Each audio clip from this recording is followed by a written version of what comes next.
ఆ రోజు తర్వాత నిఖిల్ తన అపార్ట్మెంట్ వదిలి వెళ్లాలని డిసైడ్ అయ్యాడు. ప్యాకింగ్ చేస్తుండగా అతనికి ఒక ఓల్డ్ హార్డ్ డ్రైవ్ దొరికింది. అందులో 5 years క్రితమే జరిగిన యాక్సిడెంట్ వీడియో ఉంది. వీడియో చూసిన తర్వాత అతని ప్రపంచం మొత్తం మారిపోయింది. ఎందుకంటే ఆ యాక్సిడెంట్లో చనిపోయింది తన బెస్ట్ ఫ్రెండ్ కాదు, తానే.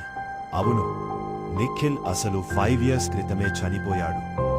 ఈ 5 yearsగా అతని మైండ్ ఒక ఇమాజినరీ రియాలిటీలో జీవిస్తుంది. 1111కి కాల్ చేస్తున్న వాయిస్ ఫ్యూచర్ నిఖిల్ కాదు, అసలు నిఖిల్ నిజాన్ని గుర్తు చేయడానికి ప్రయత్నిస్తుంది. అప్పుడే ఫోన్ చివరిసారి రింగ్ అయ్యింది. నీప్పుడు నీకు గుర్తొచ్చింది కదా అని వాయిస్ చెప్పింది. అంతే, కాల్ డిస్కనెక్ట్ అయ్యింది. నెక్స్ట్ మార్నింగ్ అపార్ట్మెంట్ ఖాళీగా ఉంది.